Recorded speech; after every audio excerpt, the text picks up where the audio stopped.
This is The Drive with Dale Lolley and Matt Williamson on your 24/7 home of the black and gold. SNR, Steelers Nation Radio. And welcome to The Drive. I'm Dale Lolley. He is the Matt Williamson. It is a chilly Friday here in Pittsburgh. It's getting a little redundant at this point. It really is, yeah.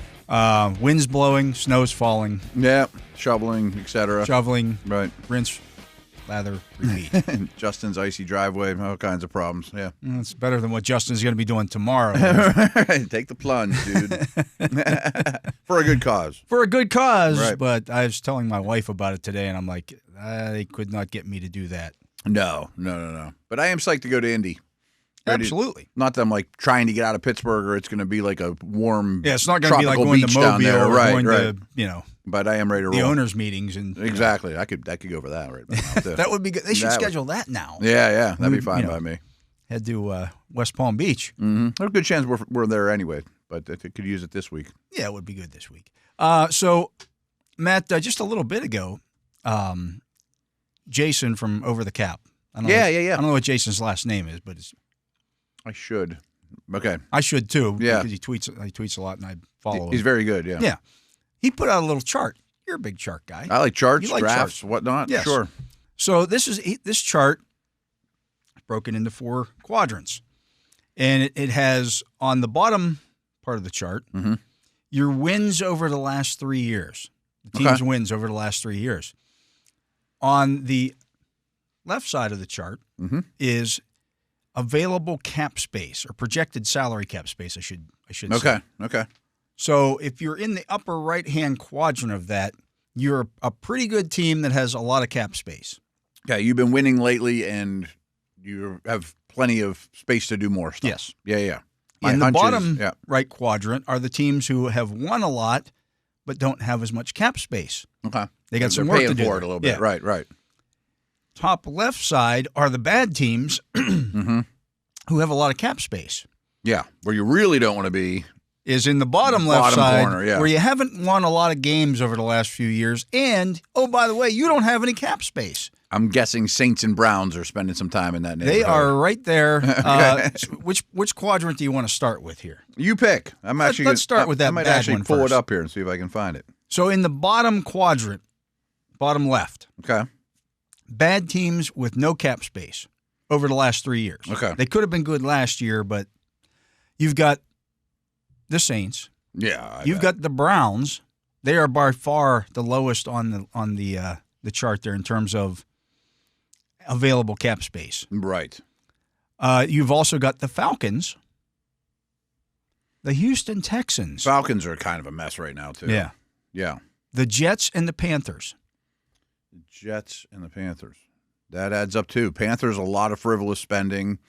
Jets going outside the organization quite a bit for big-ticket, older items. And nothing to show for it, really, from any of those teams. The team's hovering in the middle there, and he's saying I just found it. Nice. He's saying about $35 million in cap space is the cutoff. It's kind of the cutoff, the average here, yeah.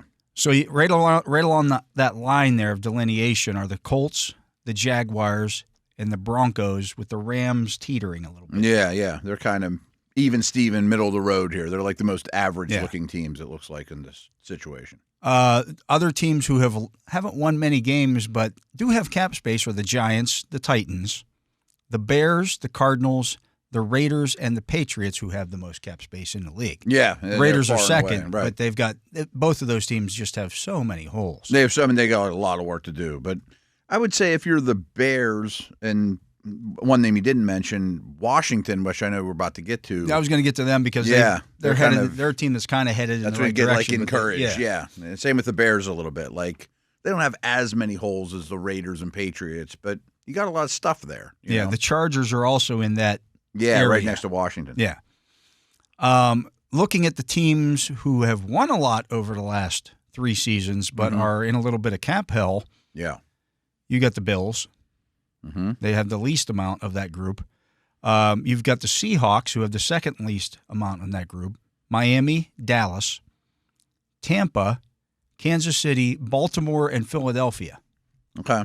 Some of those have paid off. I mean, there's some Super Bowls there, obviously, including Tampa if you go back. Well, in the last 3 years, you're looking at Philadelphia and Kansas City. They've won. They're like neck and neck with each other. The last here. 3, yeah. Tons of wins, not much cap space, but not horrendous. They're not in Saints-Browns land. No, but they're not adding a lot in free agency. No. In fact, they're going to lose stuff. Yeah. They both. I don't know how they'll keep some of their guys. Yeah. And then in the upper quadrant, teams where you want to be. Teams that have won a reasonable amount of games, and also these are the teams that have basically averaged 9 to 10 or more wins over the last 3 years and also are in good cap shape. And look at those teams. I don't see a lot of down seasons. It's not like one of these teams won 15 games and then 3 the next week. I mean, they're pretty consistent. Well, San Francisco's in that group, and they had an awful. They're down this year, but they were in the Super Bowl year before. Right. So you got Green Bay, you got Pittsburgh, Cincinnati, San Francisco, Minnesota, and Detroit. Okay. With the Chargers are in that area as well. Yeah. And the Rams are flirting with it. Yeah. So, I mean, that's the neighborhood of you would assume you have a strong winning foundation. Now, the Vikings, the Steelers, have some uncertainty at quarterback. The Niners need to sign their guy. You know, some uncertainty. If you're running the Niners front office right now with Brock Purdy coming off the season he's coming off of, right. Are you like, oh yeah, we're going to sign him the $45 million a year contract? I think it's a conversation. I bet it gets done, but it kind of reminds me of Tua a year ago. I mean, he's was it his rookie year he got hurt as well, or is it the second year? I think his rookie year he made a name for himself. He was strong. But he tore the UCL in his elbow, right? Mm-hmm. Last year was an injury plague season. Yeah, across the board for the whole team. The whole team, yeah. And he wasn't as good. Like, I'll be like, he's probably played with his best supporting cast. Yeah, I mean, it's going to get worse from here on out. Right, unless they hit on crazy draft picks. Debo's going to be gone, Trent Williams, etc. No, that's uncertain, I would say. I mean, and I mentioned the Vikings too, just because McCarthy's basically a rookie. I assume he'll be their starter this year. Right. Yeah. So, I look at some of the teams in that bottom quadrant who have won. Okay, Tampa Bay, Miami, Dallas, Baltimore, Philly, Kansas City, and Buffalo. They all have their quarterbacks. I would say quarterbacks are something to do with this, though, too. Yeah. Like in the top quadrant, right next to Steelers, Burrow's the only one that I would say really, really set in great quarterback situation. I like Love. Goff's a good player.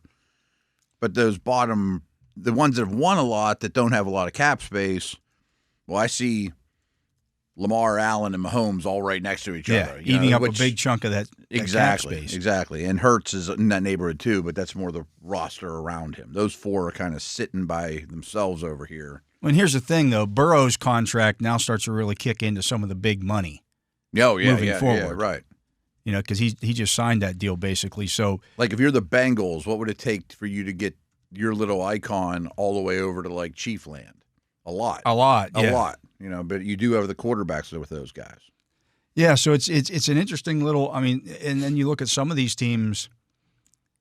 Realistically, of the rest of those teams, how many of them actually have their franchise quarterback? You mean just period in the whole league? Yeah. Washington feels real good about it. Chargers feel real good about it. They're right next to each other. Houston feels real good about it. They're on one of the axes with those guys.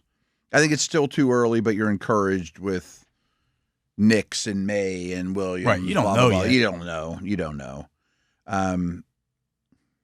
Then you're getting kind of lean. Yeah, I mean, Saints, no. Browns, no. Falcons, we'll see. Jets, no.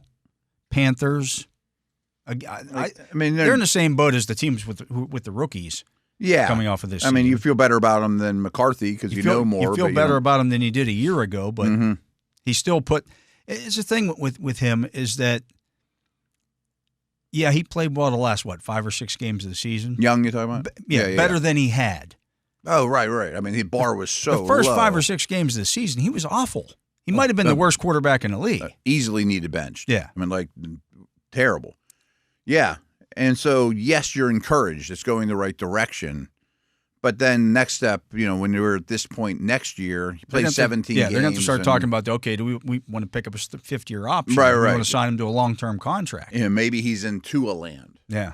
Or Purdy land. Okay, we'll sign them, but, that's a little tricky too. Yeah, but Jacksonville's, yes, they've signed Trevor Lawrence to a long-term deal. Mm-hmm. Are they happy about it right now? Not really. So I'll hand you my phone. This is something that the 33rd team put out yesterday that I retweeted that I thought was an interesting way of just looking at quarterbacks. They have a couple categories where basically there's an elite tier, which I would not have Jaden Daniels in there, but they do. But the other four I think are pretty obvious. Mahomes, Lamar, Allen, Burrow. Yeah. And yes, you're thrilled with Daniels, but Stroud would have been there a year ago. Let's at least see a second season. Tap the brakes a little bit. So then I would move him down to the next tier. And then that next tier looks like what? Herbert. Chargers, yeah. Packers, Texans, Eagles, Cowboys. That's probably like Sando tier 2s. That you're paid and you're happy with, but we'll see. And I like some of the categories they have here too. Like you've paid these dudes and you're kind of stuck with them. I don't agree with it. Everyone should be in the tiers that they are. Like I would have Stafford much higher than the Tua land down there. But at the very bottom, it's kind of funny, is Saints and Browns. Like, what on earth are you doing? They've got a whole bunch of money tied up in guys who aren't the answer. Who aren't the answer or aren't going to play, or you don't have any resources to do anything about it. But I thought it was an interesting way of just looking at the league of where you are quarterback-wise. Yeah. Where do the Jags come in? They have their own. They have their own tier, as do the 49ers. Right, 49ers, you have to pay Brock Purdy. And tier 5 is you paid Trevor Lawrence. And it doesn't mean good or bad, right? You don't know. Yeah, those guys will be either up a tier or down a tier, but that's in limbo at the moment. Yeah. And of course the Steelers they're in the tier with the Giants, Titans, Jets, and Raiders. Right. Who is playing quarterback? Question mark. Right. But I think my point is, and maybe Steeler fans look at this a little bit from the wrong perspective because Burrow and Jackson are both in your division, which I get. Like these two teams, unfortunately, you have to play them 4 times. You got to play them 4 times a year. You got to fight with them, for the division titles. You got to fight with them for playoff spots, and they have their long-term solutions at quarterback, and you don't. Yeah.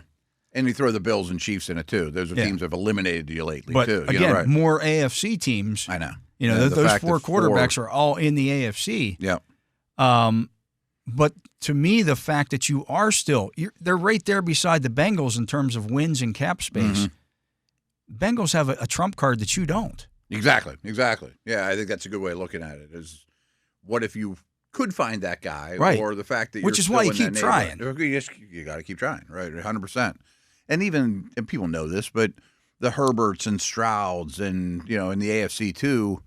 Those teams are happy with their quarterback, too. Maybe it's not to the Allen Holmes level, of course, but the AFC is so stacked. And, oh, by the way, your division has 2 of the 4. You're not sitting in the best spot in quarterback. No, you're not in the NFC South where, oh, boy, Baker Mayfield, he's the – back to the Bryce Young conversation. Might be like, well, this guy's going to win our division for us more often than not, Yeah. Saints don't have anybody. Penix is a bust. Who knows? I'm going to talk about like a year or 2 from now. Baker's getting old, or he's just okay, or Yeah. So when we talk about drafting quarterbacks and things of that nature, and earlier this week we were talking about the Kenny Pickett draft. You have to take bites out of the apple. You have to take swings to try to get that guy. It also doesn't hurt you as bad as people think to move on from him. You traded him for less than you used the pick on. But it's not like a Watson move or something like that, of course, where you gave up so much stuff. It's not much different than drafting a safety at 20 that gets hurt in the second year or whatever. Yeah. And the fact of the matter is the Steelers have made the playoffs 3 of the last 4 years. So you're trying to rebuild this, and you're winning more games than you're losing. And you're winning more than you're losing. While you're searching for that guy. Is that the Steelers' goal? No, they want to win a Super Bowl. But you're trying to you're facing an uphill battle when you don't have a Joe Burrow. And I understand you don't have a Lamar Jackson. Right. Fans are frustrated, but I understand. But there's a misconception that the goal is just to win 9 or 10 games and sneak in no matter who the quarterback is. The goal is to win is to walk the razor. Yeah. While we search for that quarterback and not winning 4 games to do it. You know what I mean? Right. It's a different way. I mean, they really have to thread the needle on it, much more so than the Bills do with Allen, for example. The Bills can move on. Hey, we're going to move on from Stephon Diggs. The Chiefs, hey, we're going to move on from Tyreek Hill. Right. Because we got a great quarterback. Yeah, and that's he's made every dollar we pay him is more than worth it. Yeah. Where I'm not sure if Tua is or Purdy would be, and that's the dilemma those teams have. Right. The Steelers aren't at that point. So, for example, trade away T.J. Watt. Okay, T.J. Watt probably won you an extra 2 games last year. Right. I mean, a ripple effect of all the doubles, and all of a sudden Highsmith's not getting as many sacks, or Herbig, or blah, blah. I mean, there's a major effect when he's off the field. And, the other thing about it, too, is the other side of that graph is Omar is a cap guy. Right. And they have so much cap freedom and, they're the ability to create more. The ability to create more. And you're probably on top of this, but I just looked at when you go to Jason's site over the cap, you pull up the cap space, and then I just clicked on next year's. They have so much a year from now. They've got, and some of it'll go to Watt and but they've got cetera. Patriots level. Yeah, they're like cap second space. or third in the more. Yeah. I mean, they have like $120+ million. I think it's even more than that. Yeah. I mean, it's way over 100, and the cap's going to go up. It's going to be 150, and yes, you hope that money's also going to Fields and he's a Pro Bowler, or Wilson and he's a Pro Bowler, or Darnold, whatever. But the fact of the matter is you don't, at this point, just flexibility. All these other teams that don't know who their quarterback is, or who are in a situation where, look, I'm going to pick a guy. Let's say the Packers decide Jordan Love's not their guy. Mm-hmm. Well, we're going to trade Jordan Love. We don't want to pay him. Mm-hmm. We don't want to pay him, big time. Okay.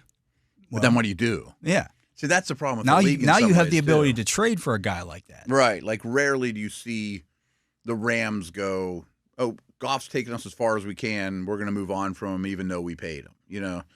Well, you happen to get one back. Yeah. And you paid up to get him. Or Garoppolo's not good enough, so we're going to trade the farm for Trey Lance. But they happen to stumble into Purdy, Right. But there's a lot of them. Like, I keep coming back to Miami. Like, I think Tua is a fine player. Steelers would be better off with Tua than without him. But you pay him 50 or whatever. You're paying him like he's Burrow. You're right. The quarterback contracts in the league right now are not ideal. The Jaguars are paying Justin or Trevor Lawrence like he is money, right? Like he's Lamar Jackson, and he's not. And part of the problem, owners aside, the people that make that decision are going, well, if we don't, and he leaves, and then we're playing with Will Levis, we all get fired. Right. So give the guy the money, and we at least can bank on him getting better or whatever, Yeah. But back to the Steelers, I mean, because you're winning so many games, you don't have the top 5 picks, but at least they've done a tremendous job of, well, we can get better with our money. You either get money better with money or draft continue to picks, build right? the roster, and then when that guy becomes available that you think can be that franchise quarterback, whether it's via a trade, whether it's via free agency, or whether it's in the draft, you have the flexibility to make that move. Yeah, you do. And I know these aren't great examples because they weren't tremendous football players, but you can also make trades for Mike Williams, Preston Smith, Allen Robinson, Cooper Kupp, Right. that we have the cap space. We'll give you a 7th-round pick for the dude. We'll get a better player than a 7th-round pick because we're going to use cap space rather than draft stuff. They're the teams that get in a bind. Saints, et cetera, et cetera. There's a lot of teams in binds. There's a lot of teams in binds right now. I mean, about half the league is under that $30 million threshold. Mm-hmm. Even though the cap just went up a lot. Let's just be real here. $30 million in cap space doesn't go real far because you're going to need 10 to 12 million of it, roughly, for rookies, just to sign your own rookies. Yeah. So like the Browns have the most draft capital in the league, but they're also going to have the most tied up in rookies. Right. That's the way it works. Yeah. So, you have to have that cap space available as well. And the Browns are $30 million over the cap. Mm-hmm. Yeah, there's some really rough situations. Yeah, absolutely. Anyways, let's get to a break. He is the Matt Williamson. I'm Dale Lolley. You're listening to The Drive here on the Steelers Audio Network.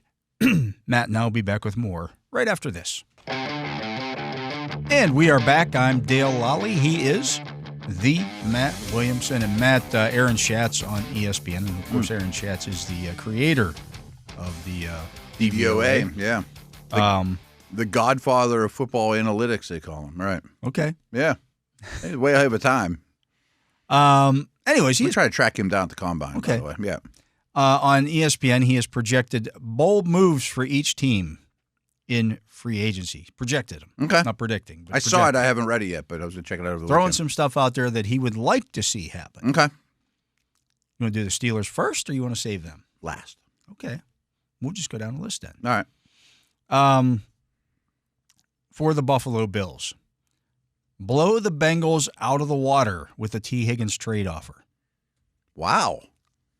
I thought they were going to say Trey Hendrickson trade offer. What would you rather have if you were the Bills? They have defensive linemen. They do, but how good is Higgins? He's coming off a great year.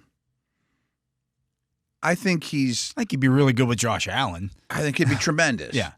But I just wondered, are we judging him like he's one of the top 5 receivers in the league? Which he's not. He's not. I mean, he might be 12. Yeah. Every team would love him. But have we given up 2 firsts for him or something crazy like that? Well, if you're the Bills and you think that you're going to be, look, we're going to be good. We're going to be in the pick him 25 or lower. Right. Maybe 28 or lower every year. I don't want any of those receivers at 28 or wherever they're picking this We just year. drafted one of those, and that may not work out. I mean, really, kind of Coleman's kind of T. Higgins light to begin with. No, that's what they're looking for in him, right? I mean, so if you're the Bills, would you give up this year's first for him? It's a lot. I mean, on a franchise tag, right? They don't have cap space. That's the problem. That's the thing is how you going to – I mean, you can finagle some contracts. I mean, if I'm the Bengals, I say yes because you're renting them at the moment. I guess, but is that going to make Burrow happy? Probably not. No, not even a little bit. You'd hate every second of it, right? It'd be. So I don't see that happening. I don't see it happening. I think he will be a Bengal. For the Dolphins, sign Chiefs guard Trey Smith, which sounds nice in theory, but again, the Dolphins don't have any cap space. He's going to get $20 million a year. He's going to make a lot. He's going to probably be the highest paid guard in the league. It's exactly what they need. Which he shouldn't be the highest paid guard in the league. No, he's just going to be fortunate for when he comes up. He's like the good player, but I don't know, 8th or 9th best guard in the league. And he's still young, coming off his first contract, so he'll get overpaid. I would say, more realistically, draft Membo in the first round, or a guard, or at least dedicate something to your interior offensive line. For the Patriots, trade quarterback Joe Milton. What do we think the return's going to be on this guy? Some people are talking about him like he's the next Brett Favre. I know. He played a game at the end of the season against the Bills' backups. And his preseason was good. And beat reporters are impressed with him throwing the ball far in training camp. Yeah. So I think they got him in the 6th round last year. Maybe they could flip him for a 5. People are talking like he's going to get a second. He get a 3rd or a 4th round pick. I'm like, maybe I don't a see 4th. I would not give up a 3rd. Not even close. No. If he were in this year's draft class, he wouldn't crack the top 6 or 7 quarterbacks.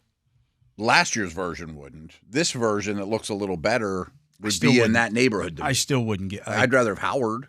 He's Jalen Milroe without the running ability. I think he's got running ability. Not like Jalen Milroe. Not like Milroe. But I'd rather have Howard. I'd rather have 7 or 8 guys in this class than him today. Yeah. Yeah. For the Jets, trade wide receiver Garrett Wilson.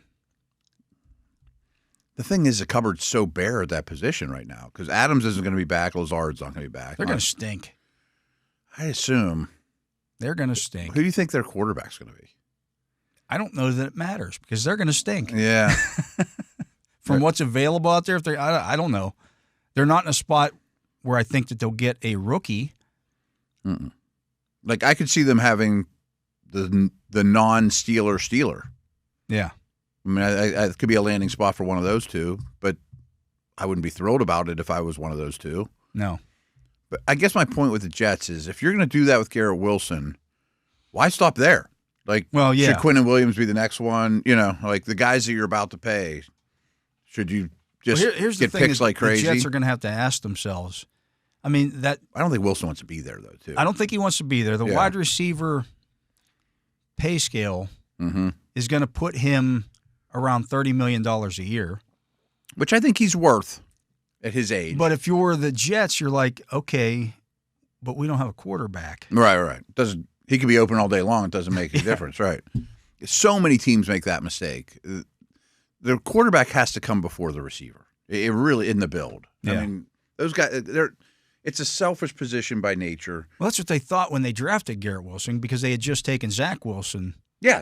I mean, it didn't work out. I mean, their process wasn't terrible, and then they went and got Rodgers, and we'll be fine. And then he ignored Garrett Wilson. Yeah, for large when chunks Adam of the showed seasons, up, yeah. right, and then he was hurt for the whole other year.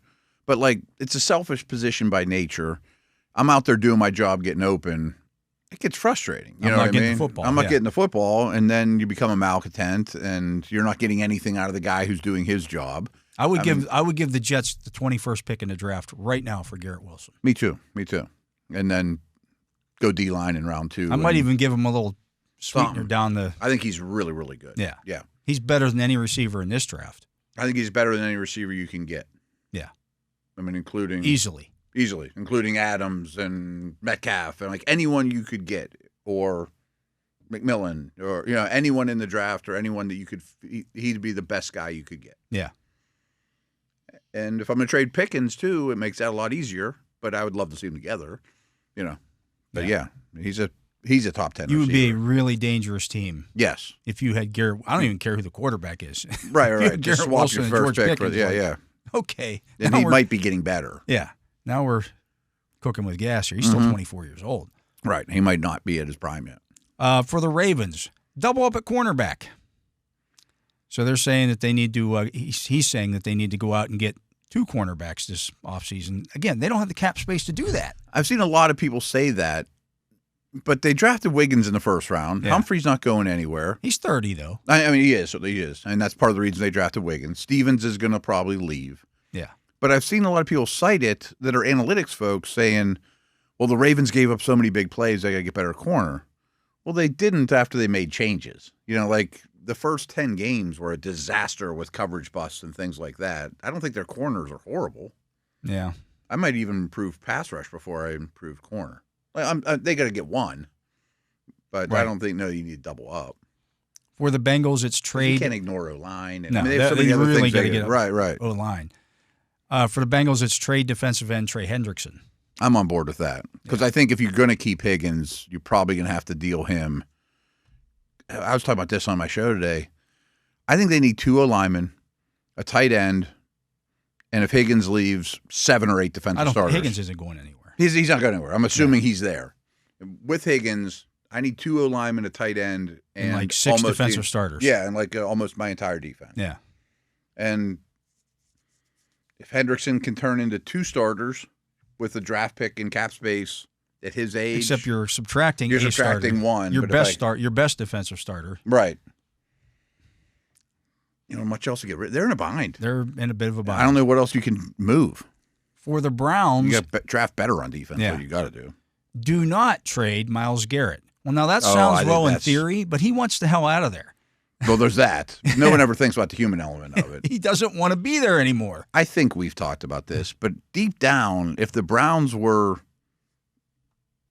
true to themselves, Myles Garrett asking for a trade makes you better. You're not going to win with him. No. And he's going to depreciate every year, every minute that you don't trade him. The only reason you keep him around is we got to sell some Myles Garrett jerseys. Yeah. I mean, if your goal is to win a Super Bowl someday, you have the most draft capital in the league this year, but you've done nothing for 3 drafts in a row. Give me every pick I possibly can get. And if that means selling Ward and Batonio, and I'm not a tank guy. They don't care if they stink because they've stunk pretty much their entire existence since they've been back. Right. I mean, like, we know the stadium's going to be full, right. But you need draft picks. For the Houston Texans, trade for Garrett Wilson. Ooh, that's lovely. I love that Yeah. setup. I think they were quarterback receiver together at Ohio State, too. They were. So was Justin Fields, by the way. I didn't know They crossed how over far. there, Okay. yeah. Same thing. If this is Texans audio network. Well, if the price is the 25th overall pick, the Steelers have the 21st. Yeah. I'll give you the 21st. Right. And there might be a team at 19 going. Yeah. Yeah. For the Colts, load up on interior linemen in the draft. D or O. Looks like offense, he's saying. Kelly's old, but Nelson's still good. Fry's a good player. Fry's a free agent, though. Yeah, true. Yeah. I don't love it. For the Jaguars, draft a an offensive tackle at 5. Yeah, but who? Yeah, there's just not Will Campbell or Kelvin Banks at 5. Right. I would rather take the Michigan D tackle or the Michigan corner, or I even saw people putting what's his face, the Penn State tight end to them. I mean, that's a little rich for me. Yeah. But For the Titans, it's don't select a quarterback at number 1. what's the logic behind that? I'd like to get out of one if I were them. Yeah. Well, he doesn't want to reach. He doesn't think any of the quarterbacks are worth number 1 overall, which I agree with. But I tend to too, but I don't think Carter and Hunter are these no-brainer Bosa Garrett type prospects either. I think they're pretty damn good. I mean, yeah, they're going to go early as they should. Maybe I even can. I don't know if it'll be the Titans or who, but I bet when it's all said and done, Ward goes 1. Oh yeah, I just don't know who the team. Yeah. Giants or Jets or somebody gets crazy. And moving on to the AFC West, for the Broncos, it's trade up to draft running back Ashton Genty. I'm all about adding Genty. I hate trading up for running backs. Yeah. But boy, that's the fit. For the Chiefs, it's cut Travis Kelce. They're not going to have to cut him. Urge him to retire. Yeah. For the Raiders, it's trade up for quarterback Shedeur Sanders. I hate Now, you're saying that the Titans shouldn't take Cam Ward number 1, but you're saying the Raiders need to trade up to get Shedeur Sanders, and that does not make a lot of sense. I think Ward's to me. so much better than Sanders. I do too. I mean, you've been saying that for months, but the more I dig into it, I don't even think they're I think close. Sanders' ceiling is to be an average starter in the league. I heard the best comparison for him yesterday. If everything goes great, Geno Smith. And that's what I 100%. And which version of Geno Smith? The first 10 years of Geno Smith, or the last 3? The now version. Yeah, not super athletic, really good passer of the football. If everything goes great, if everything goes well, that's not what I'm doing. If the 5th pick of the draft Yeah. or trading up to 2 or whatever. For the Chargers, trade for Tyreek Hill. I'm cool with that. Are they at that point of their build? They have the cap space. They have the cap space, but they have a lot of needs. They have a lot of needs. That would take one of them off the table. And I don't think it would cost you first. No, I don't think so either. I'm sure it wouldn't. I'm cool with that. Yeah. I mean, if you're going to run the ball that much and he takes the top off and McConkey's your midfield guy and maybe even draft a tight end pretty high too. Yeah. Let Herbert be Herbert. Okay. And we'll look here at the final team in the AFC, which is the Pittsburgh Steelers. Trade for quarterback Matthew Stafford. I totally get it. I mean, Cam Hayward's not getting any younger. TJ Watt and all those your foundational players. Is it a 1? No. Can't be a 1. I think it's a 2. Can't be a 1. It can't be a 1, I don't think, at his age. For a 37-year-old quarterback, it absolutely cannot be a 1. It can be a 2. Rodgers was 2 2s from what I remember. Yeah. And he was coming off an MVP season. Yeah. So I don't even think it's that, like it's a 2 and it was a failed experiment. And a conditional 5 or 5 next year. That could be a 4 if he's, if we win the Super Bowl. If you win the Super Bowl or he's all-pro or something like that. Yeah, I think a 2's the neighborhood. I'm all ears. I mean, you got cap space to go get your other needs that the second, you were going to take a corner or a nose or whatever in the second round, and you can go buy one. I'd rather draft one, but... Yeah. I mean, of all the quarterbacks who might be available this offseason, he's the best one. It's like the Garrett Wilson conversation. Yeah. Who's the best quarterback you could possibly add no matter what? So would you give up your first for Garrett Wilson and your second for Matthew Stafford? Yeah. Yep. And I'd sign Hargrave or DJ Jones or somebody like that, and definitely a corner.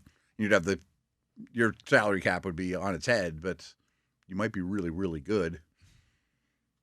Yeah. Yeah, I mean, I would certainly be interested. You trade your 1 and 2 for Stafford and Wilson? Well, and you'd probably have to give up some Maybe additional. a little something Yeah. next to your stuff, It's not exactly a Steelers-like move. But No. wow. No. Yeah.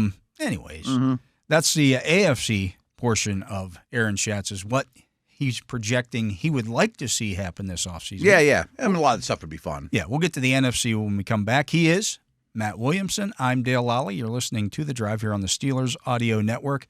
Matt and I will be back with more right after this. And we are back. I'm Dale Lolley. He is the Matt Williamson. And this is The Drive on Steelers Nation Radio on the Steelers Audio Network. And we're going through Aaron Schatz's piece today on ESPN regarding projections of things he would like to see happen or not happen or whatever. Yeah. Teams. We've gone through the AFC. Looking at the NFC, for the Cowboys, extend Deron Bland. Yuck. Ugh. That's pretty bland. That is pretty bland. Yeah. I don't know. I think their offseason's all about stopping the run and running the ball. Yeah. Bland's okay, but he had 5 pick sixes a couple of years ago. I know, right. That's as random as William Gay Yeah. getting 5 interceptions in a row that he returned for touchdowns. Or Diggs a year before with Dallas. It's just right. Okay. He's not a good cover guy. No, he's fine. And extending him isn't exactly on the level of trading for T. Higgins, trading for Matthew Stafford. Okay, it's probably going to happen, and no one's going to bat an eye about it. For the Giants, don't trade for Matthew Stafford. I would say he's been linked to the Giants a lot. That doesn't matter. Why would Matthew Stafford want to do that? Right. Like, they're not super close to winning They more than 7 or 8 games. And, oh, by the way, the defending Super Bowl champion is in their division. The other team that made the NFC Championship last season is in their division. You're, at best, the third place team in your division. As I say, maybe you get to that 8-9 win neighborhood, but you're probably 3rd or 4th in your division. Yeah. And then the year after that, he's 39. And, okay. Like, I think they have more in place than people think. Him throwing to Neighbors and Thomas coming back. They're in a position where they can maybe trade up and get Cam Ward if they think he's the long-term starter. That's actually my next question is, if you're there, what do you want to do at GM there, though? Like, what I hate about these teams, and the Bears are like the worst ever. Okay, we brought back Shane and our head coach, move up to 1, and the rookie plays like a rookie, and we fire those 2, and the new guy gets stuck with the quarterback that they wanted, and then we do it again. Yeah. Just, can we do it all at once? For the Eagles, trade defensive end Bryce Huff. Oh, he doesn't even play for him. He doesn't even play. Yeah. Like, you're not going to get anything back. No, he's got to be a big cap hit. I mean, he's a huge cap hit. Yeah, I mean, he was a big free agent acquisition. Yeah. Not all of their moves work out. No, right. I mean, I think he's like, if you want to give up a 6th-round pick, you could get Huff. Yeah. If you still have faith in him. And he's a niche player. He's a niche player. Yeah, but he's 230 pounds. Yeah. For the Washington Commanders, trade for wide receiver Cooper Kupp. I'm fine with that. Him and McLaurin are old, though. They are. But that's a nice safety blanket for your young But they'll have time to build around Daniels. And You drafted McCaffrey. I'm not saying he's tremendous, but at least you have some young receiver on the team. Okay. For the Chicago Bears, build a pass rush. I don't disagree with that. Their edge guys are decent, but another D lineman would go a long way. For the Detroit Lions, trade for Myles Garrett. I think that's the best. Now, team he's for saying it. the Browns shouldn't trade Myles Garrett, but he's saying that they should trade for Myles Garrett. How about trade for Trey Hendrickson? I'm going to say Hendrickson or maybe Crosby or, I mean. I don't see Max Crosby. I don't think he's going anywhere either. Yeah, I would push my chips in if I were the Lions. You're really close. For the Green Bay Packers, don't cut Jair Alexander. Yeah, but he hates them and they hate him. Yeah, I don't see that. He hardly ever plays for them, and They have irreconcilable differences. Yeah, I don't even quite know what's going on there. I'm not sure anybody does, but there's a lot going on there. Yeah. For the Minnesota Vikings, sign Sam Darnold long-term and trade J.J. McCarthy for Pick-za. I don't know that you're getting Pick-za. I don't know. Would the Raiders give you your first for him? He's saying multiple picks. Yeah.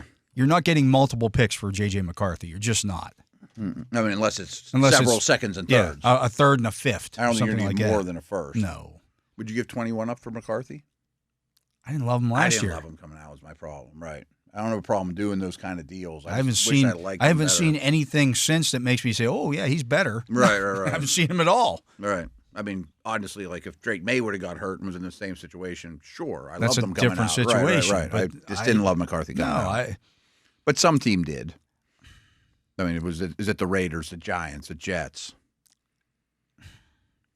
They don't have as much cap space as people think, though, either in Minnesota. They have a lot. They got a bunch of guys that they have to sign. Having a rookie quarterback was the move all along.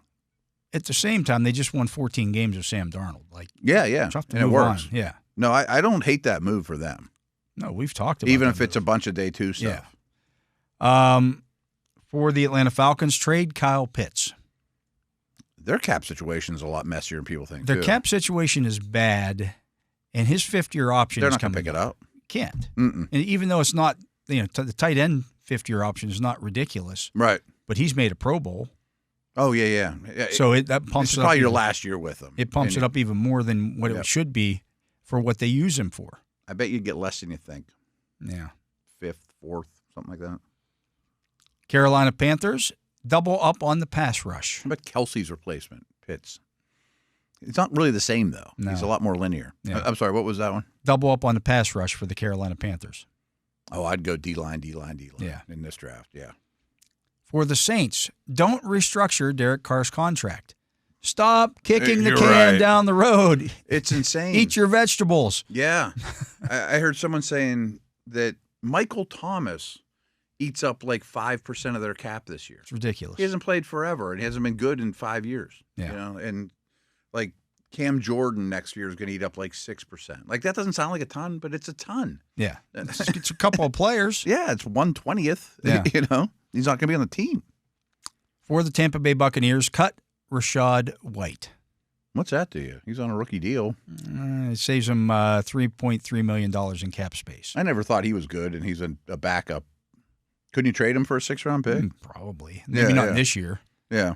Well, maybe not. I'd rather with all the backs coming out. I'd rather draft one in the 4th round than give you a 6th round for him. For the Arizona Cardinals, raid the San Francisco defense.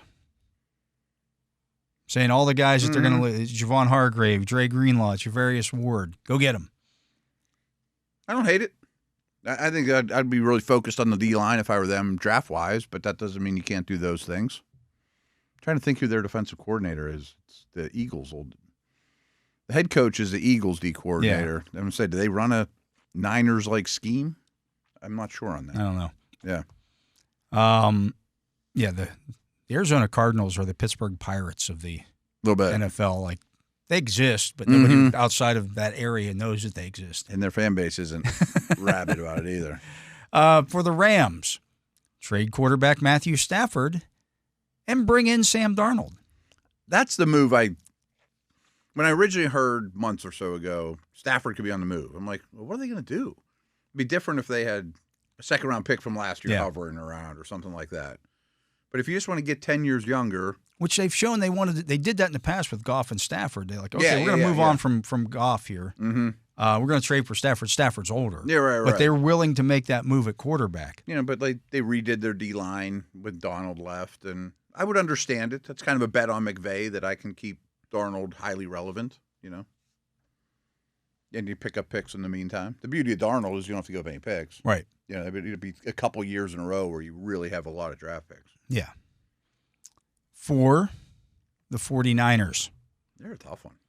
Show Brock Purdy the money. And I'm sorry. I can't pay Brock Purdy $50 million a year. I don't even know that I want to pay him $45. Would you then trade him? Here's the thing. What are you going to get back?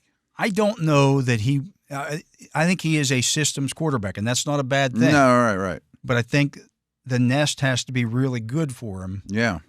For it to work. And I don't know that the nest, if he got traded, let's say the Giants traded for him. Oh, so yeah, if he goes to Cleveland or either New York team or Yeah. some disaster franchise, it's not going to go well. Not going to go, no, not at all. And they're the type of teams that would trade for him. Yeah. But what do you do if you're the Niners? Then you don't have a quarterback. Right. Would you rather have Darnold? Unless you're going to go with Darnold, he was there last in your year. building. Right, yeah. right. You liked him. You know what I mean? Yeah, you know him. I think I would do that. If I could get a second-round pick for Purdy and I knew I could get Darnold, which would probably be cheaper than $50 million You'd probably get him for 40. Yeah. Between 40 and 45. And their ages aren't as much different as you think. No. You've worked with him. He's more talented than Purdy. Darnold might actually be. They might be He younger. might be I was gonna younger. say that, but they came out of the league a lot earlier. You might be better off. But there's a lot of these teams just saying, we'll just sign Darnold. Yeah. Well, 5 teams can't sign Darnold. I just don't know how many. I don't know if Brock Purdy were on the open market right now. Right. A, how much he would get. And B, who would be banging the door to sign him? Let alone giving up a pick and signing him. I think a dumb team would, and there's several of them that need quarterbacks. But that's bad business to me. Yeah. As is just giving them market value. Unless you're a team that's, you're a Shanahan, one of these teams that have a Shanahan disciple and run a similar offense, but you better also have some skill position players in place. Mm-hmm. I just don't know who that team is. Yeah. Right.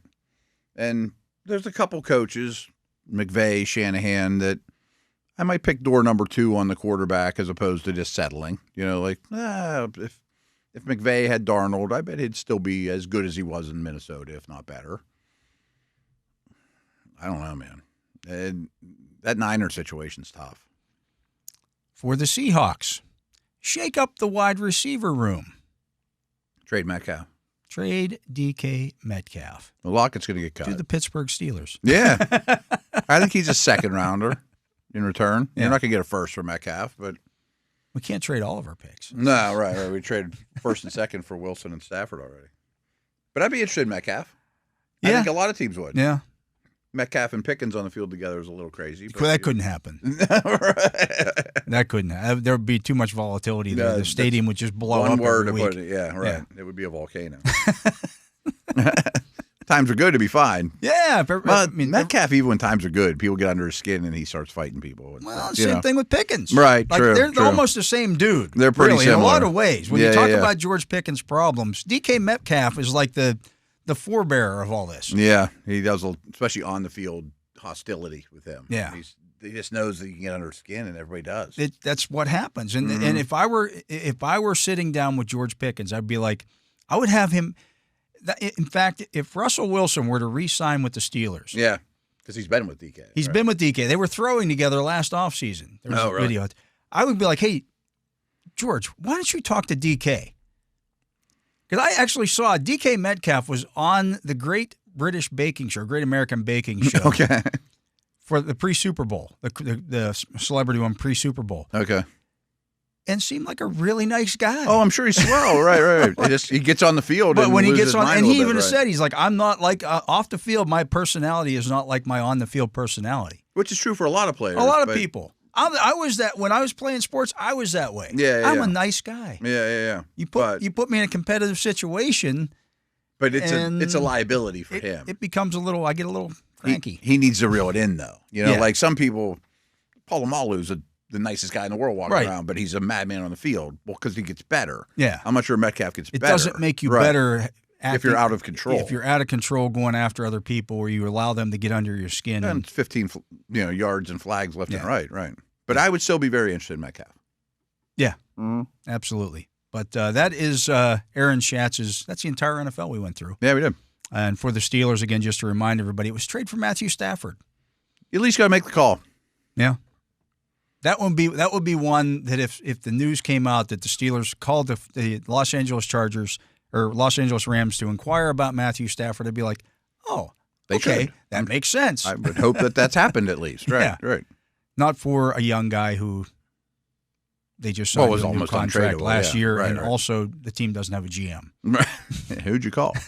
Who answered the phone? Ghostbusters. Right. Anyways, let's get to a break. That's going to do it for hour number 1 of the drive here on the Steelers Audio Network. Matt and I will be back with hour number 2 right after this.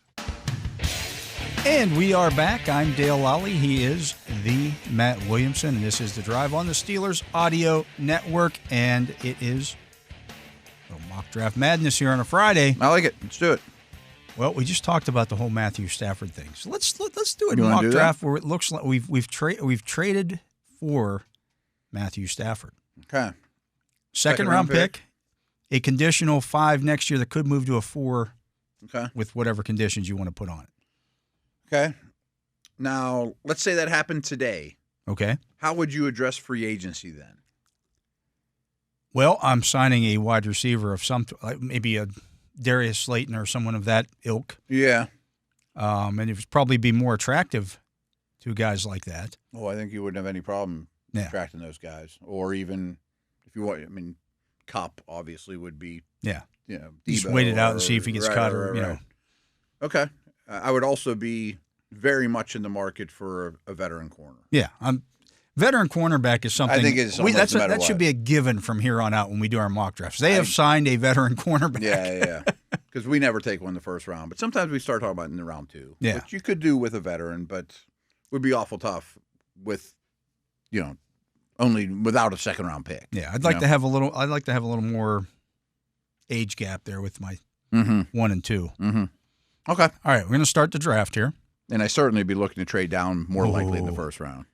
Yeah, we say that. And pick 21 is up. The top player available, Kenneth Grant. I'm fine with it. Yeah. I like it. I think you have to do it. Yeah. I mean, we get some offers here. The Packers are on the phone. They have pick 23. They might be after him, though. They might be after him. Also on the phone are the Texans at 25. Then everybody else is in the second round. So, but there are 2 trade down options to not move down far. Is there anyone else that's Packers look according to the wants here? The Packers are looking at wide receiver, center, edge, cornerback. Yeah, but they could also use a big run stuffer. The Chargers, right after that, are looking running back, wide receiver, tight end, edge. They also could use a big. Could use a big run stuffer from Michigan. Yeah. Now Kelvin Banks is also still there. I bet he's attractive. So it could be attractive. Packers, right? Yeah. Derek Harmon there, Armand Membo there, Matthew Golden is there, Gray Zabel, Nick Scourton, Darius Alexander, Omarion Hampton. We could try it. I'll be unhappy if he falls. If he goes. I'd like to get another 2. I would love to get another 2. But we're probably not. We're not going to get another. We're not going to get a 2 unless we move down 2 spots. Yeah, we might get an extra 3, which would kind of replace our 2. So you sent it to me. I didn't read it, but I'm listening to the podcast version of Daniel Jeremiah's roundtable with all the media, and I'm only like 10 minutes into it, and they were asking. There's a transcript, I know, but I'd rather listen to it. Oh, I mean, on his podcast, they're just replaying it. I'm a better listener than reader. I just read through the whole thing. I'm sure. But I guess you maybe caught this. And one of the Michigan reporters was asking about the Michigan guys. And DJ's talking about, I'm at the Michigan game, and I'm seeing all the players. I'm at the field level watching them come out, and I'm looking at Mason Graham going, that's a big-time dude. And then Grant and him go walking out together, and he's like, man, I might have to lower my grade on Graham. He looks small. And then he's just like, no, that's just because Grant's a monster. A superhuman, yeah, right. That's the thing. Do we trade away from that, or do we I just lean take towards it? No. I think you just take the player. Yeah. I mean 2 spots is fine, but both those teams could use them. They're probably going to take linemen. And we won't know if they would have taken Graham based on what they pick here. Mm-hmm.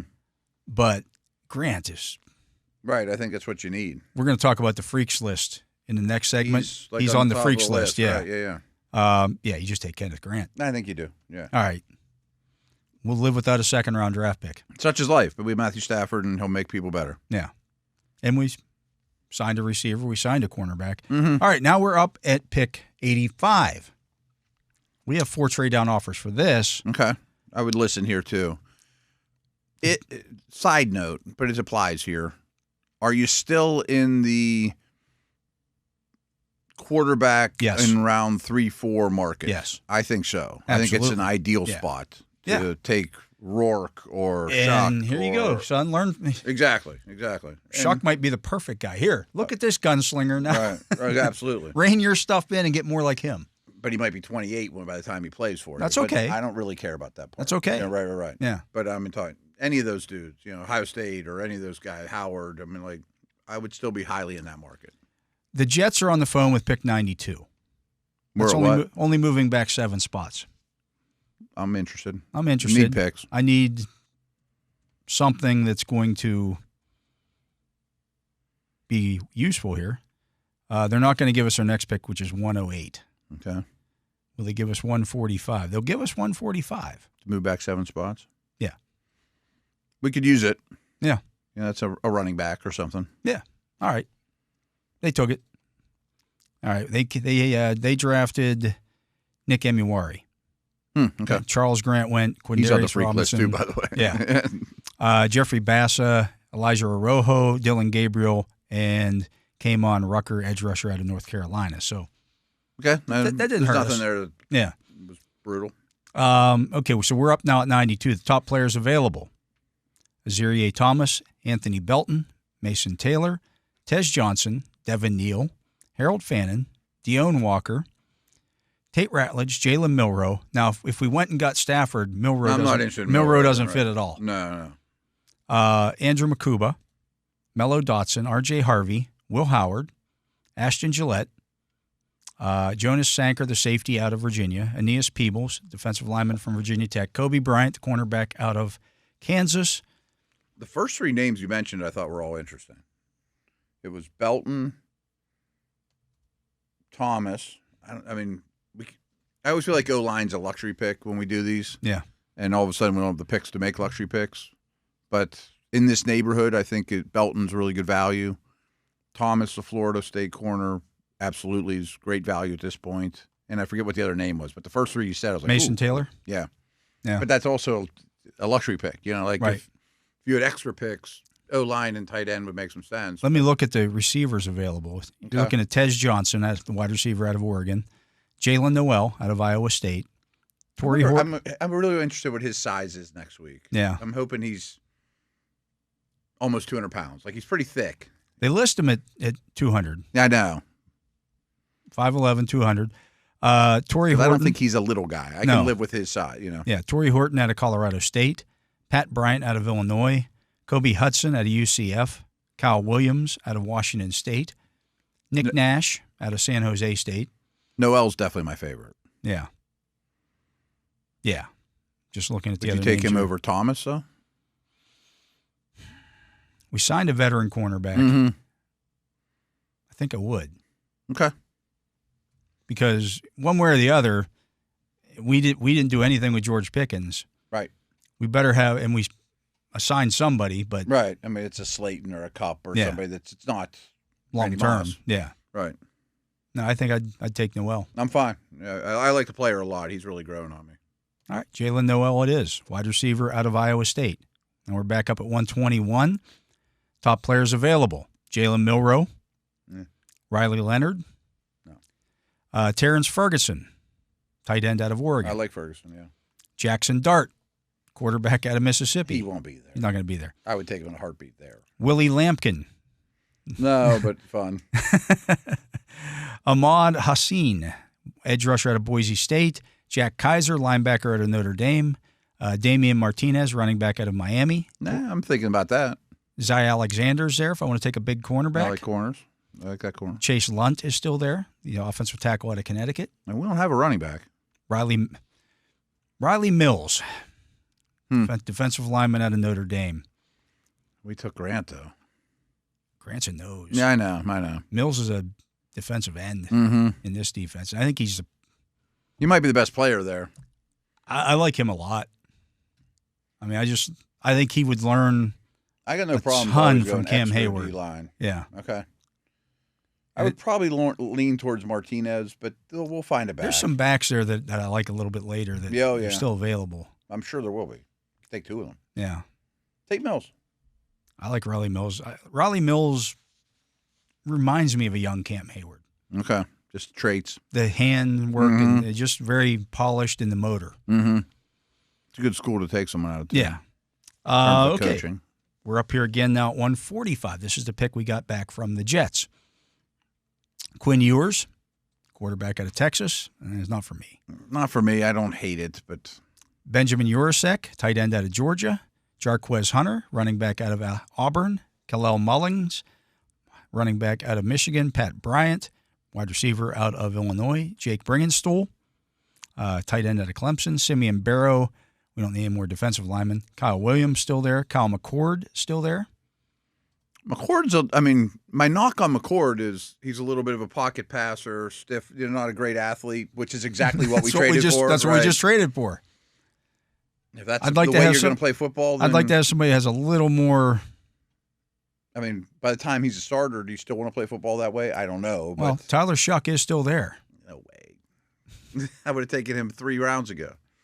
You would have, but I would've. our NFL team's going to agree. He's going to be 26. I get it, but he's not lasting the 5th round.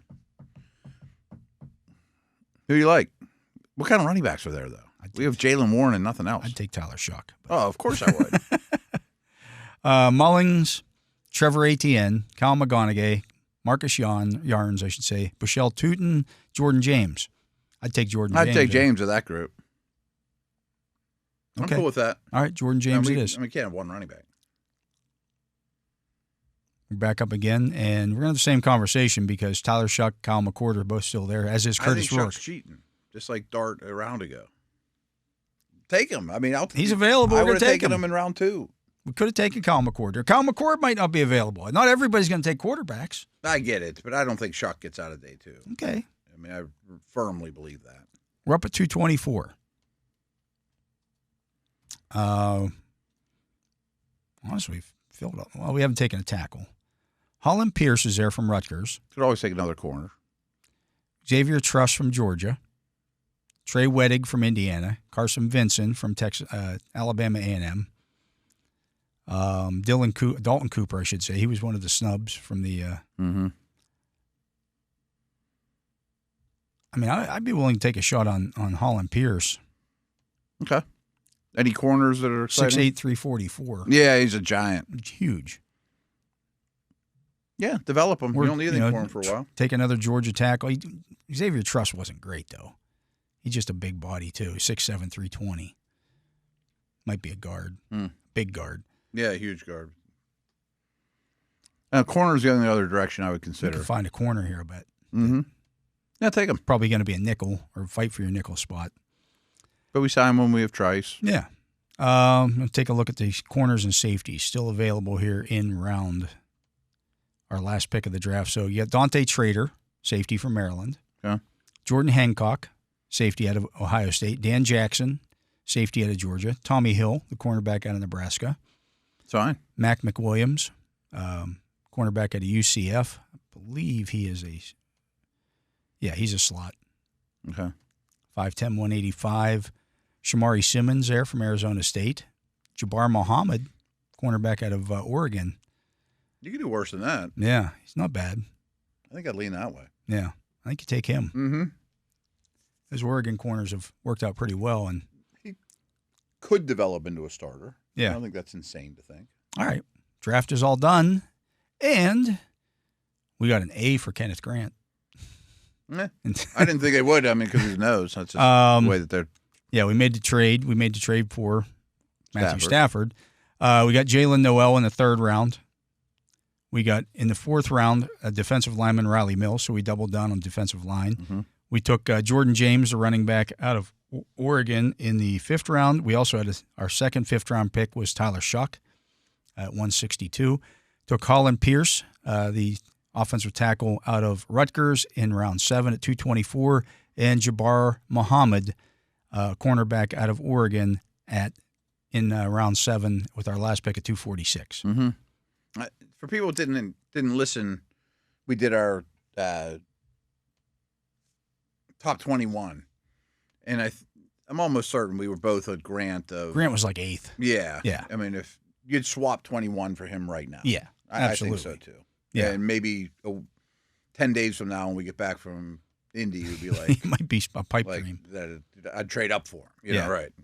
I think he's going to be that type of guy. I mean, he was the 14th rated guy on PFF's big board. Yeah, but he's might be a pure nose, and a lot of teams might pass on that. Yeah, I don't know. I mean, I think there's a decent chance he's there. Yeah. I think more and more Nolan won't be there. I mean, if you look at the guys who went ahead of him, it was Cam Ward, McMillan, Travis Hunter, Abdul Carter, Mason Graham, Shador Sanders, Will Campbell, Jahdae Barron, Mike Green, Luther Burden, Ashton Genty, Tyler Warren, Walter Nolan, Malachi Starks, Will Johnson, James Pierce, Josh Simmons, Shamar Stewart, Michael Williams, Egbika, and Kenneth Grant. It's not crazy. No, it's not crazy. It's not crazy. No. I mean, there's, as people know, I mean, we like Grant more than many of the names on that list. Not even just Steelers aside, but still, that's not a crazy first 20 to fall off the board. No. By the way, the Packers took Matthew Golden, so maybe they weren't trying to. Maybe that's who they wanted. Yeah, and the Chargers took Omari and Hampton. So. Okay. Maybe they would have grabbed Grant, either one of them, but it's not the direction they went. Yeah, right. We don't know. Anyways, let's get to a break. He is the Matt Williamson. I am Dale Lolley. You're listening to The Drive here on the Steelers Audio Network. Matt and I will be back with more right after this.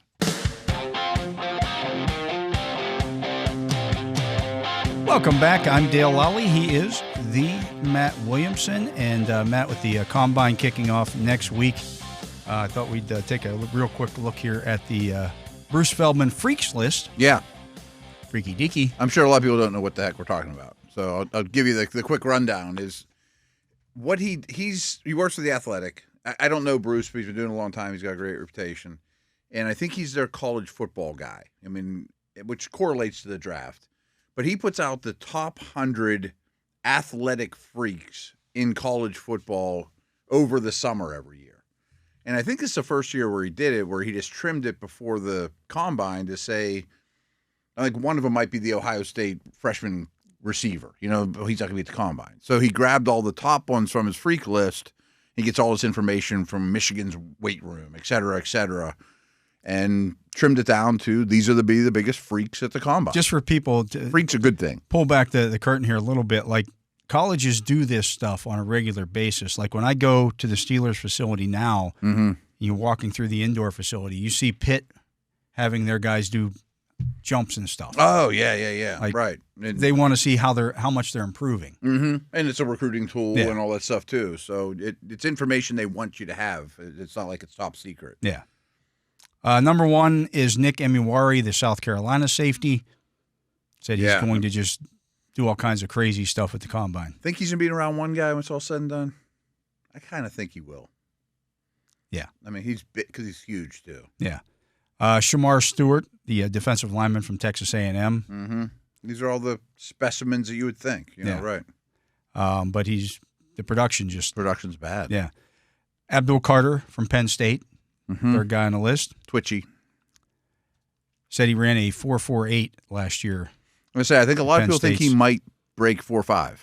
With a 4.35 shuttle to go with it. Which is crazy. Which is nuts. Yeah. Travis Hunter. I wonder what Carter's going to weigh, though. He looks small to me. Thin-waisted. Yeah. I don't know if he'll be 260. No, I don't think he will be. Travis Hunter, the cornerback wide receiver out of Colorado. Thinking he's going to run in the 4.3 somewhere. Really? I would bet. Jalen Walker, the edge rusher out of Georgia. My concerns with him are, I think he's listed 6'2", 240. 245 is what they're listing him at.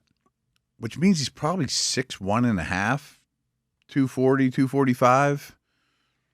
I'm going to have a hard time using I don't care about the height, though. The height doesn't bother me so much with those guys because I just don't think he's that big of a human being to line up and rush the passer all the time. There's a lot of guys in the league who aren't 6'5" that get it done. I know that, but they look like James Harrison, though, or Dwight Freeney. I mean, I just think he might be a little person. Number 6 on this list is Jordan Birch, the Oregon defensive lineman. We talked a little bit about him yesterday. 6'5", 295. I did a little more homework on him since we talked about him. He doesn't play physical, though. Like, he's a great athlete that's a great size dude. I don't think you can ask him to be Cam Hayward. Yeah, I don't see that, but I think, I mean, I'm just saying for Steelers. Yeah. I think he's going to be an edge. Number 7 is Savion Williams, the wide receiver out of TCU. That's all he is. It's just an athletic freak. He's 6'5", he's 225, and he averaged 10 yards a catch. Mm-hmm. He got 22.5 miles per hour. He's a lot of like Cordell Patterson. Yeah, he's Cordell. That's who he is, Cordell Patterson. He's going to be a returner. He's going to be a bubble screen guy. Can he develop as a route runner? Yeah, they used him as a running back. Right. People want to call every year. Someone's like, "Oh, this year that's this year's Deebo Samuel." There isn't one every year, by the way. He's 6'5". He's 6'5". Yeah. I would love to see him as a moldable piece of clay, but I mean, I don't know. He could be inactive for the first year of his career. Yeah. 8 is Kenneth Grant. Mm-hmm. We just took in the first round. They're saying he's just going to blow this thing up. I didn't read it yet. Does he cite numbers and things? Because I wonder if the summer he'll be like he's benches 600 pounds. He was clocked at 18.75 miles per hour on the GPS at 350 pounds. He's way over 300 pounds too. Yeah, that's flying. Yeah, they expect him to run a sub 5-second 40. Okay, I'd almost rather care about his zebra mile per hour stuff. Yeah, I don't care about his start. Oh, I mean, when you watch him on tape, when he clears, like when they run stunts and stuff with him, and he's coming unblocked. Yeah. Get out the way. I mean, we've talked about this a lot, mostly off the air, but on. But like when you're on the sidelines and Tuitt and Hayward to come charging after a ball carrier practice, and you feel the ground rumble as if like a bunch of Tyrannosauruses are running through. Yeah. That's this guy. He starts flying after the ball. A little bit of pee leaks out. Yeah. You're like, oh, man. I'm going to try to act tough here on the sidelines, but I don't really like it. Number 9, Elijah Rojo. I can see that. He can really move. Yeah. He's not huge, but he can really move. 10 is Jihad Campbell, the Alabama linebacker. Mm-hmm. He has some edge stuff to him as well. Yeah. A little bit of a work in progress. But 11, Tyleik Williams, the defensive tackle out of Ohio State. I assume that's going to be power. And he said he wouldn't be surprised to see him run in the 4.8s. Wow. What do we think he weighs? 330? He's listed. He said he's saying 326, 327. Okay. I'm sure I have a bunch of bench. Said his 10-yard split was 165. Let's say all that stuff holds true. Take him at 21? I'm not taking him over Grant, but I mean. Yeah, not over Grant. If he blows our doors off. He is a good run stuffer. I know. I'm actually maybe more interested in like his shuttles and that kind of stuff. Jumps. Number 12 is Teteroa McMillan. Yeah. I don't know that he'll run great, but I bet his jumps are good. His jumps will be good. He was a volleyball player. Yeah. Number 13, Ariante Ursary, the offensive lineman out of Minnesota. Okay. I don't look at him in that light, but that's interesting to me. Yeah. He could sneak in the Chiefs pick in the end of the first round. Or 18.34 mile per hour on the GPS, which is a record for offensive lineman at Minnesota. Also had a 1.52 10-second split. Wow. Okay. If those things hold up, he will be drafted high. Yeah. Now, I don't know. Some of these colleges with the guys when they're doing that, they give them a little bit of a running start. I would say, and some of the tracks are a little different too, and right. So see it all on the same track and all that stuff. 14 is James Pierce out of Tennessee, the edge rusher. Said he might be a legit 4.4 guy. I mean, he was number 1, number 2 on like preseason really lists. Quick. Yeah. I mean, that's what he does well.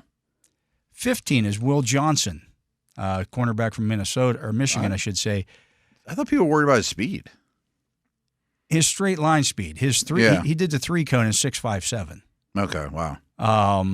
He's not a little guy. That would have been the best the last 2 years at the combine. If he does that, I don't care what his 40 is. Yeah, the best at the combine the last 2 years was 6.62 for cornerbacks. If he does a 6.57, and he's 200 pounds or so, he might go in the top 5 if he does that. Yeah, that's kind of just as important, if not more important. Yeah. For a cornerback. Absolutely. He's not slow. No, he's like not if he runs a 4.55, but he also has a 6.57 3-cone, I'm like, all right. He's changing direction and fluid and right. Yeah. And that's what you see. 16, Charles Grant, the offensive tackle out of William and Mary. I'd love to get a hold of him too. Yeah. He hit 21 miles per hour on their GPS. Wow. For an offensive lineman. Now, he was 240 pounds when he got there. He's 301 now. He got there at 240. Yeah. That's probably why I ended up with William and Mary. Yeah. You probably have to use a 3rd-round pick to get him. Their strength and conditioning coach said he ran a 1.44 10-yard split, which I don't believe for 1 second. Because it's William and Mary. Guys wide receivers don't run a 1.44. Right. 1.44, 10-second split. And I'm not picking on them, but what kind of technology do they have in that department? A 1.44, like this, if we got Usain Bolt coming out of the blocks, I don't know that he's 1.44 in the first 10 yards. Yeah. I want both Charles Grants now. Not a naked room together. They'd be buddies, Just put Charles Grant on the door. They can line them up against each other. But that's like round 1 and round 3. You're there not you go. Get them cheap. 17 is Prince Yu. Yes. I've been paying a little more attention to him. That dude is a designated pass rusher. He is not interested in early down stuff. He's going to be on 6 different teams in the league and get 10 sacks and close out games and make coaches crazy. But there's tools, man. Yeah. 18 is Bo Collins, the wide receiver out of Notre Dame. I got to do more homework on him. Yeah. The numbers last year weren't eye-popping. But again, I think that was more he the injured? No, it was the quarterback situation. Okay. Yeah, he just didn't throw the ball. Yeah. But he's supposed to. How big do we think he is? 6'3", 208. I knew he's good size. Yeah. 19, Donovan Jackson, the guard out of Ohio State. Tackle capable. Yeah. Yeah. 20 is Armand Membo, the offensive lineman out of Missouri. He seems to be getting a lot of steam. Yeah. I think he'll be gone by the time the Steelers pick. 21, Bashal Tutin, the running back out of Virginia Tech. Very much so. You see it. If I could trust you to hold the football, I'd be real interested in third, fourth round. If you could put some Velcro or something on his inner arms and just stick the ball in there. Fumbling's an issue. Yeah, but he can go. 22 is Isaac Tesla with 2 A's. 2 A's, yeah. The Arkansas wide receiver. Supposed to run in the mid 4.4s and jump out of the building. Okay. Maybe he's a project. Yeah. 23, Nick Scourton, the Texas A&M defensive lineman. I don't see it on tape. I think he's a pretty monotone guy. I don't see a freaky athlete at all. I think he changes directions pretty well and does some powerful. Of that stuff. Yeah. I think he's playing a little heavy, too. 24, Mike Green, the edge rusher out of Marshall. I see that. Yeah. I think he'll be gone before the Steelers pick, and that's good. 25 is Daquan Felton, the Virginia Tech wide receiver. Mm-hmm. I think he's a sneaky 5th-round pick, 4th-round pick, something like that you could work with. 26 is Landon Jackson, the Arkansas defensive lineman. 100%. Yeah. He's totally freaky. 27, Jaden Higgins, the Iowa State wide receiver. I like that some of these receivers are on here that aren't super high picks. He has an 80-inch wingspan. I know. He's a gigantic. Right. That's what I'm saying. I would rather spend the pick on him. No, I see what you're saying. Past the first round as opposed to spending a first-round pick.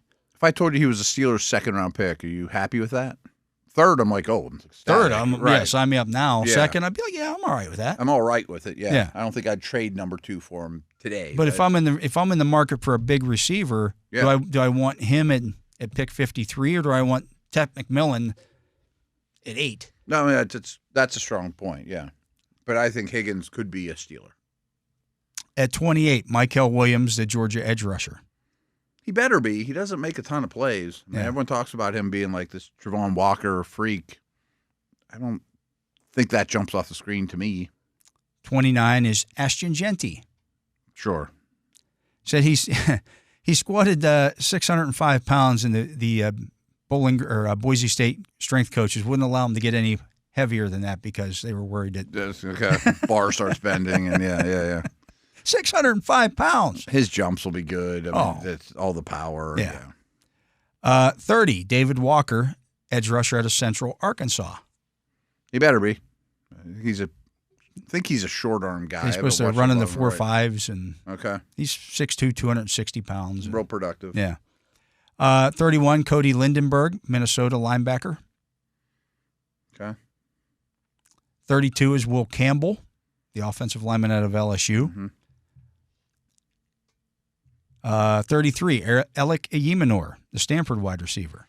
Said he's going to run in the low 4.4s, maybe high 4.3s. I think there's a misconception that he's just kind of a possession move that changed. I'd be very interested in him in the 2nd round. Go back and look at the 2023 tape of him against Travis Hunter. Destroys him. Killed him. Destroys him. It was all in like 1/2. Yeah. 34, Ashton Gillette, the Louisville defensive lineman. Said he should test well, 6'2", 275. How big is he, though? Wonder if he's an edge. He's a 4'3" defensive line. Yeah. But he's a little shorter, squatter one. This light. Eugene Asante, the Auburn linebacker. He squatted 635 pounds, bench 405, and ran a 4.48. I don't know much about him, but he must not be a super duper read and react linebacker. He might just be all talent. Yeah, 6'1", 219 pounds. And squatted 635 pounds. Some crazy stuff. Arian Smith, the Georgia wide receiver.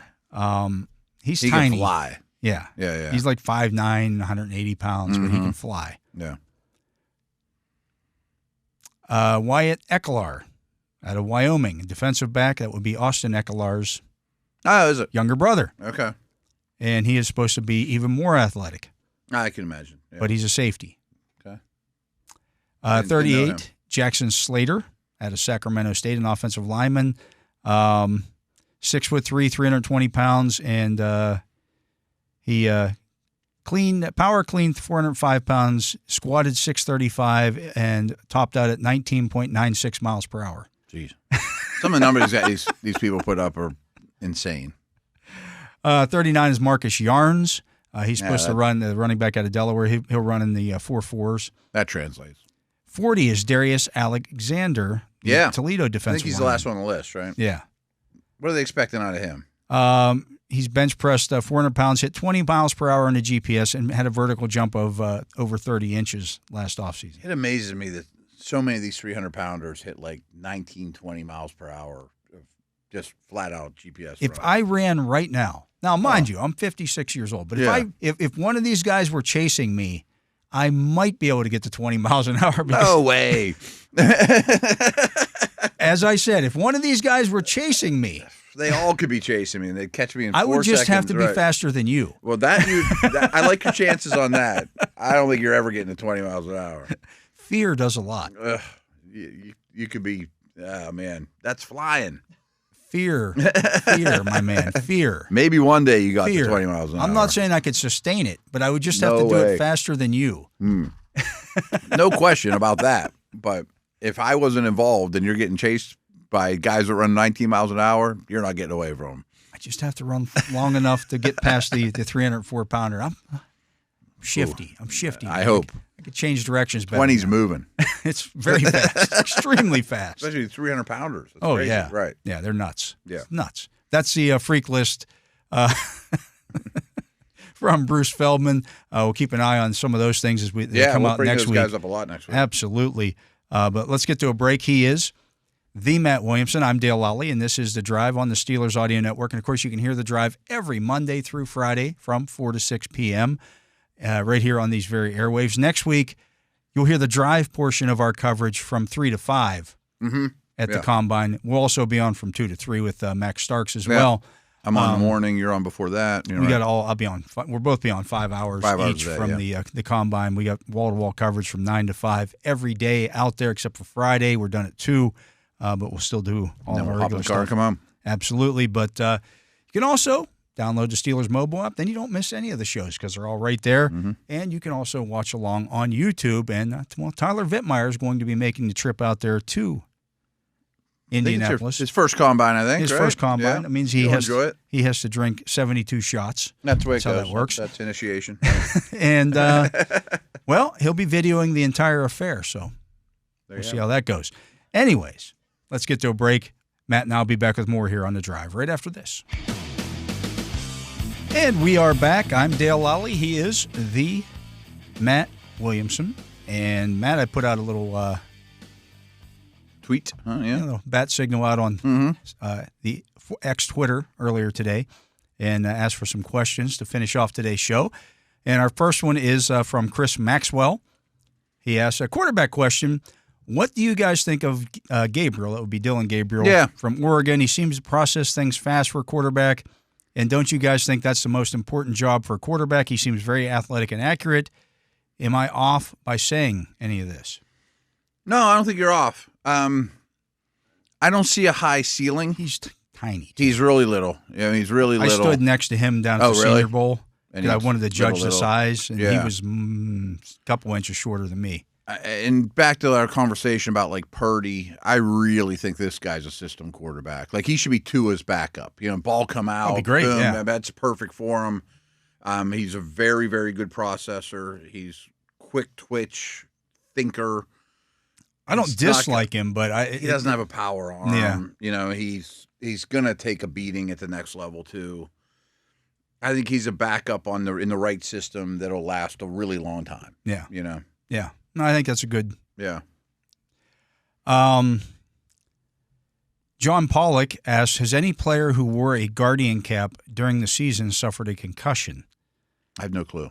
I don't know either. The only one that I can think of that wore it for, and maybe Tyler can correct me on this, but the only one I remember wearing it for the Steelers this season was James Daniels. He's the only one? He's the only one that I saw wearing one during games, and he didn't get a concussion that ended the season. It was an Achilles. I know concussions are way down this year, and kickoff rule has something to do with it. I'm sure the Guardian caps have something to do with it. You can still get a concussion while wearing the Guardian cap. I'm sure. Because it's all about, but it lessens the blow. Yeah. So. They're kind of funny looking, though. like Steve Buscemi when he's in Fargo. He's kind of funny looking. Oh, yeah. He's funny looking no matter where he's in. Kind of funny looking, though. Anti Schmanti asks, will Mike Tomlin get a quarterback that can push the sleds? That's funny. Uh-huh. Yeah. Andrew Kwiatkowski asks, if you could pick one, what do you think would lead to more team success next year? Adding weapons to offense or adding defensive line starting man cornerback? I don't know. Well, see, he says adding one, but then he says weapons. Yeah, I'm not exactly sure what he's asking. Am I adding AD lineman and a corner, or am I adding weapons? Right.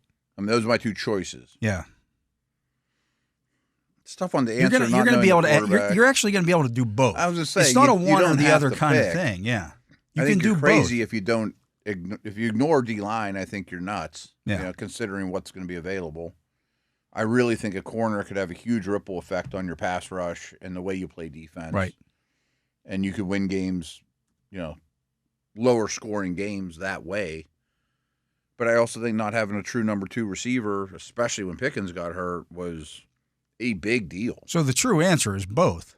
And they have the ability to do both. Yeah. You definitely don't have to pick. No. Or balance it. I mean, you could get pretty aggressive in all aspects. Yeah, people get too caught up in what you're spending on offense and what you're spending on defense. That always bothers me, too. Like, it's the highest paid defense in the league. They should be the best in the league. Well, not necessarily. I mean, some of that's also your cap hit that year and all those type of things, too, Yeah.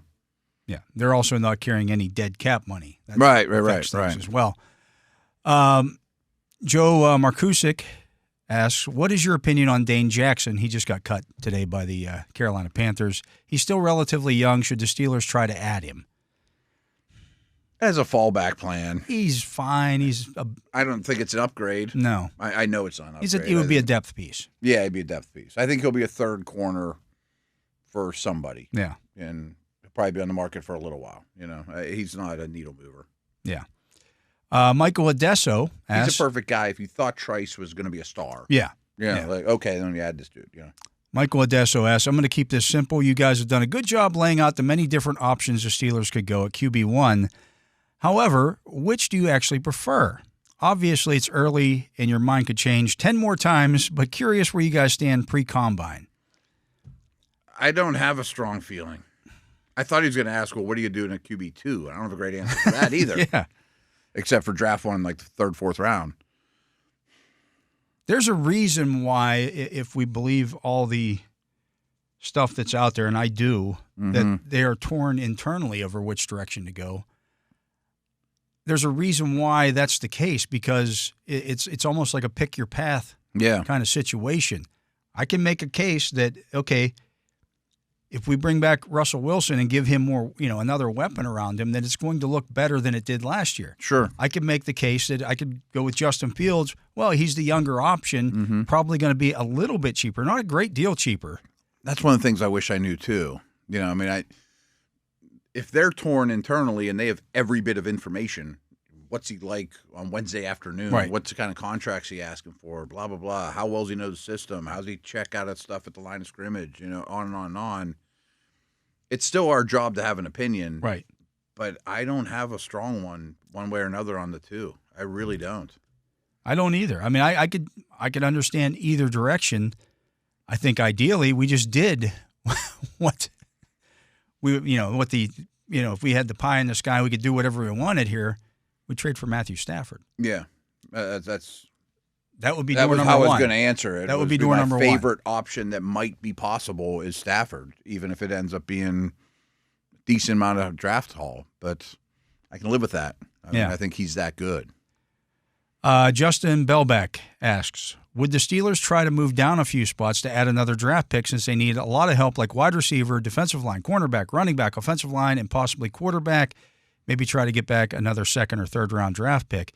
Well, they're going to take care of some of that. So those needs will start to dry up quick. They're not. We can't get caught in this situation. It's not 10 years ago with the Steelers. They've got cap space. Mm-hmm. They've shown that they're willing to go out and get guys on the open market. You don't have to address everything in the draft. I mean, at a minimum, I bet they add 2 guys from outside the organization to legit contracts somewhere. I would add cornerback is one that we've talked about a lot. Mm-hmm. I would look at the wide receiver market and what you can add there. Yeah. And I'm not opposed to bringing in a veteran backup type offensive tackle, guy who has a little bit of starting experience, because I don't want to be too young on that with that group. Someone that's smart, been around the block, maybe an overachiever, could play left or right, maybe could kick into guard if I had to. Yeah, I think I might spend $1 million more than I should there if I had to. Yeah. For that right guy, that certainly could do more than just, I'm not picking on Raven Clark, but better than that. You know what I mean? And those guys are out there. Yeah. I mean, maybe he's 30 years old, 1-year deal. I wouldn't have a problem with that either. Yeah. AJ asks, do you think getting a quality backup offensive tackle is a priority considering Dan Moore's leaving? Fautanu is coming off a significant injury, and Jones has yet to thrive as a starter. Well, we just kind of talked about that right there. Yeah. I do think that's something that they need to explore, and I don't want it to be another rookie just because, I don't want to be that young at that position. Mm-hmm. I don't want to have all young guys there. Yeah, I think we just answered that. So Steelers just signed Darnold Parham, big tight end, the 6'8" tight end. I mean, it came straight from the website. So. Yeah. Interesting. It'll be a fun guy to watch in camp. Yeah, he's a big. He's huge, yeah. Yeah, he's kind of Darnell Washington type. Yeah, thinner and not as physical, but, I mean, put the ball high in the air, he's going to go get it. Yeah, so there's that. Looking at some of the news and notes here before we get out of the show here, the NFL has started interviewing women who have accused really? Justin Tucker of misconduct. Things are escalating there. Things are definitely heating up there. I get the feeling he might not be playing football anymore. Yeah. Yeah. The Bengals released defensive tackle Sheldon Rankins. No, did they? Yeah. So now we're starting to get some of that stuff trickle out because they're going to release a lot of defensive players. Yeah. And there's a report out there that says several teams are interested in Deebo Samuel, but may wait to see if the 49ers cut him. I think they will. I think Kupp gets cut. I think Deebo gets cut. I think Adams gets cut. I mean, I understand giving up a pick so you don't have to compete with the rest of the league. I get that. But I don't want to give up picks. Yeah. I mean, he's going to become on the open market. You can read the tea leaves there. Look at their cap situation and go, yeah, they're going to move on from him. Yeah. I think they saved quite a bit without doing it post June 1st or whatever, too. And, right. Same thing with Kupp, really. Yeah. Kupp's going to get cut. Yeah. And I think Adams will get cut. Yeah. Maybe there's more. Yeah. So all that stuff's going to happen here in the next couple of weeks. We'll start to hear more about those things next week at the scouting combine. A lot. We'll get some writers from other teams and cover other teams and things of that nature. And plus, you get to some structure national your contract people. the way you want, not the way the other team did. Absolutely. But you do have to pay the signing bonus and things of that nature. Yeah, but I think you can get one of those guys in the open market. Yeah. But, Matt, that's going to do it for the show today and for the week. We got another week in the books. Next one will be from Indy. Absolutely. When we're back next week, we will be in Indianapolis. Regular show time on Monday, and then the rest of the week is the all day adjusted long show, 9 to 9 to 5 every day from the NFL Scouting Combine. We'll hear from Steelers General Manager Omar Khan on Monday, or Tuesday, I should say. Oh, yeah. He'll do his local hit with the local media. He'll also be on the podium. I think he's scheduled for 10 o'clock with that. On Tuesday. Yeah, on Tuesday. Okay. But for my partner, Matt Williamson, for Justin Miller here on site running the Justin Miller hotline, and he's going to need that Justin Miller hotline tomorrow when he does the polar plunge. And for Tyler Vittmeyer, making sure our video gets out there on YouTube. Check that out. I'm Dale Lolley. We thank you for listening to this edition of The Drive on the Steelers Audio Network. Steelers football happens here. The Pittsburgh Steelers Audio Network.